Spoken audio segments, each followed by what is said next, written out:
Welcome to the Flex web series Onboarding Basics. I'm your host, Marcus Merritt. This web series is designed for new customers of Flex or new employees of existing customers of Flex to get up to speed on using your Flex system quickly. Today, we're going to talk about building a quote or adding the details to the quote that was created in our last web video. So for this, we're going to go ahead and go to the bottom of our screen and go to the Details tab on this. Okay. Right now we have no details in this. So we're going to, on the left side in our resource browser, open up our inventory, and we're going to start looking for inventory that we want to add into this quote. Okay. Now, when we add through a drag and drop method. And that what happens when we drag and drop is managed by the drop mode selected over here on the right-hand side toward the top. Right now it is on auto, and that's what we're going to check first. If I go in here to my audio, and I'm going to get these speakers, and I'm going to put 4 of them on here, you'll see that because it's on auto, it automatically creates a subtotal based on the top level folder organization, or audio.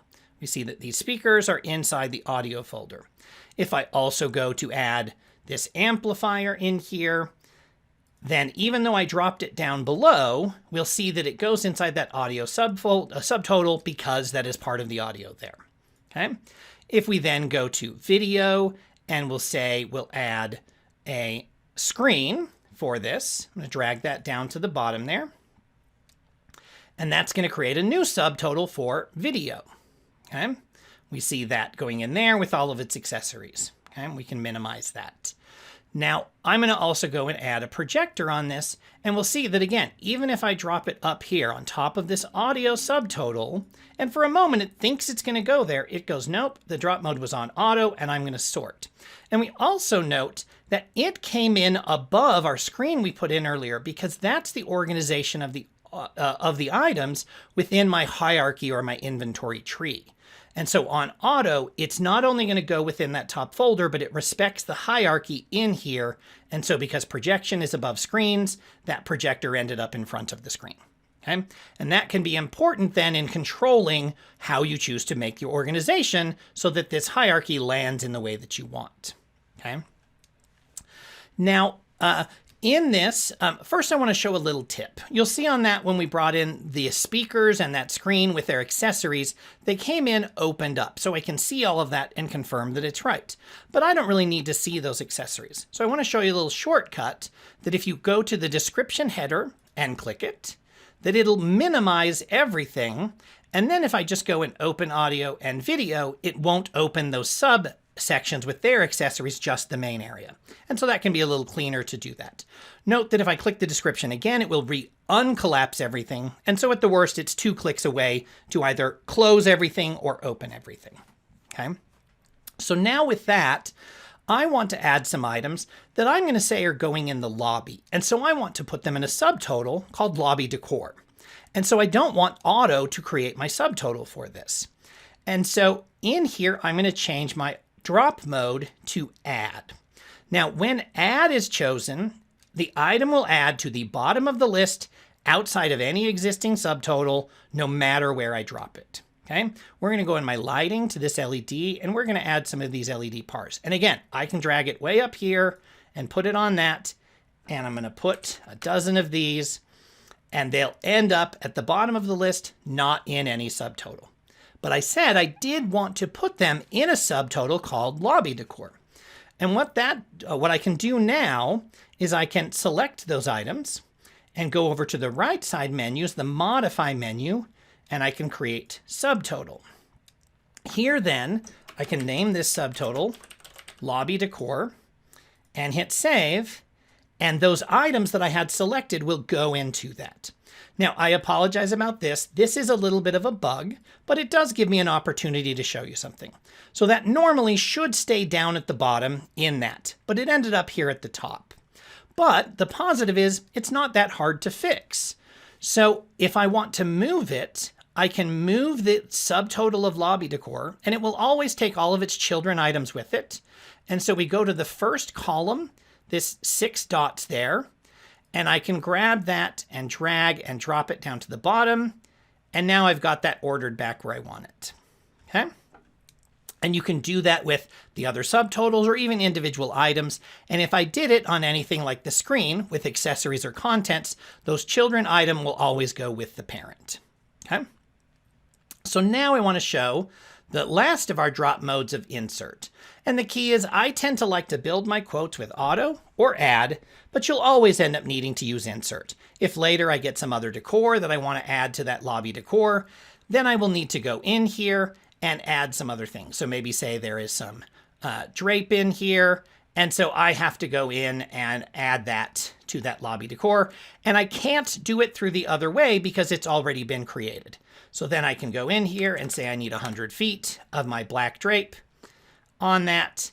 And that's going to pop up my suggestion options for how to choose. For the moment, we're not really talking about the suggestion. So I'm just going to accept what it gave me and put those in there. And we're going to move on. But the key thing is on that insert, it will go wherever I drag and drop it, whether that's in a subtotal, not in a subtotal, as a child of an existing item. It's going to go wherever that black line is. Okay. Now, one thing to note, though, if you put it a child, by default in a system, children items get hidden from the customer, which we call line mute. We see that over here. And I'm going to cover all of these columns in just a moment, but I want to highlight this. If I add it and it ends up in this child, it does not get line muted and it will still add a price. It just looks here in your visual. So you do need to be a little careful with that. Okay. So with that, that's the main things on the drop mode there. Now, I want to just show 3 other items and then we're going to do a quick review of those columns to help make sure they all make sense to you. So the other 3 things is we see these 3 icons up here. We see this one says new note line, new miscellaneous line, and new blank line. Now the note is if I'm on auto, they gray out because the system doesn't know where to put them. They don't have any place within the inventory hierarchy. Okay. But if I'm on insert or add, they'll either go exactly where I add it or to the bottom of the list as appropriate chosen. Okay. So I just want to show each of these really quick. The first one is a note line. That's about giving me the ability to put a long note in the description. Okay. Long note. Now, on any given item, I do have a note column that can put, but if I want something that is more general for things in that area, I can use the note line. Now, the important thing on a note line, I cannot fill in the note column. You can't have a note on a note. You'll also notice here, there is no time, rate, price, anything. It is not a financial line. It's just for giving instructions or a note, okay, on that. The next one here is our miscellaneous line. This is where I can go in and put something that maybe is not inventoried in my system and that I want to use, but I'm not expecting to use it again or use it on a regular basis. Maybe the customer had a special request and I had to go grab some special item and I'm like, I don't really want to do this again. I don't want it in my inventory. I don't want my guys to push this. I don't like this idea. Now, when we put a miscellaneous item, we can then click the type and recategorize it to say whether it's a rental item or a service, labor, whatever that is. You can leave it as a miscellaneous, but generally accountants don't like that. So we're going to on this say that this is going to be a service. Okay. And we're going to say they wanted some kind of a custom banner and you're like, I don't really do that, but I'll call the sign company and take care of it for you. And I'll bill you a little bit for that. So we're just going to rename this from miscellaneous line to custom banner. Now in this, because it's a one-time thing, I'm really just more selling it to them. I'm going to change this to each, which you'll see this changes the time to 0. It actually on your documentation will be blank because each is not multiplied by time. It's a one-time thing. No matter how long my event is, I'm only selling them the banner once. Okay. And then I can go in and put the custom price for what it is. Maybe the sign company charged me $500, and so I mark it up to $750 for them. Okay, so we can do that and add those financial lines, but we see I don't have any availability or conflict information because it's not an item in my inventory. It's just something I added to get that financial information across. Okay, so you can do it, but if it's something you're going to, even if it's a new item that you're renting for the first time, but you're planning to buy some and rent more, you should add the item to your inventory and then add it. Don't use the miscellaneous lines excessively. Okay. And then the last here is a new blank line. And that is literally what it is. It is blank. It has no information. It's just a spacer. But I do know of companies, and that of course didn't go where I wanted it to. We're trying to put it in between these subtotals and just place a little more space there. I know of companies who like to use it and like to add that spacing. It's just for basically when you're printing this out, you want to have a little more clean look in what's going on. And that's perfectly fine. I know of companies who use it. I know of companies who don't. No problem. Okay, so that's the key thing on those 3 lines. So now real quick, I want to go through these fields as a quick explanation of kind of what's going on for today's video. So we already talked about our first column. That's what I refer to as the handle, and that's how we move a subtotal, a line with its accessories, or an individual line. The next is for our selection box, and that's going to heavily be related to items in the modify menu, whether we want to copy lines, then paste those lines, we want to delete them, bulk edit, etc. And we'll get into those in future videos.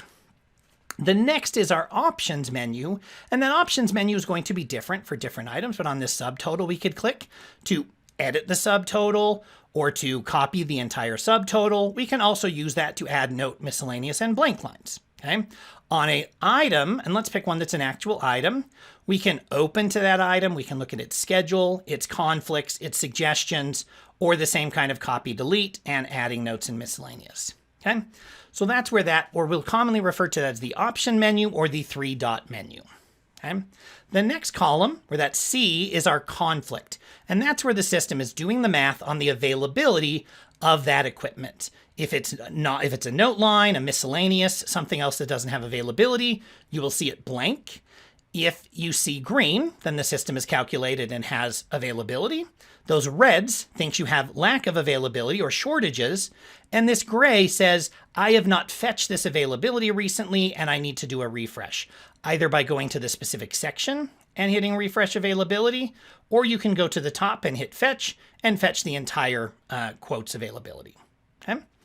The type is the next, and it's mostly an accounting purpose of helping you just know what kind of line is this. Is it rental? Is it retail? Is it service? Is it labor? And again, mostly that is helpful for accounting purposes, but it's still good to know at this level. Quantity is very straightforward. The description is also very straightforward. The one thing I will state, because lots of customers ask this, is an item added to the system, I cannot edit the description here. So if you decide you're unhappy with how an item is named on here, then you need to talk with your team and edit how the item is named in the system. Once I add, I cannot edit that. I can, though, add notes into the note line, into the note column, if I want to put some additional information or some additional details about this. You pop open that window, put it in there, and hit save. Okay? The next is the time. And as I said earlier on our previous video, it's commonly thought of as the multiplier of the rate, but note that it is measured in time. And so that's why on our custom banner that we said we're going each of basically we're selling it, that it automatically goes to 0 because time is not an applicable multiplier of that. Okay? But for renting our items, we can do our 1.5, and that does matter. Okay? Our rate is just reminding which rate was used and pulled out of the system in there. Once it's pulled, it doesn't really matter as much, though if I update it, it's going to update what it pulls out of the pricing of that item and change. Okay? The price here is kind of a thought of as price each of what the rate of that item. So if the day rate of this speaker is listed as $100, that's what that is.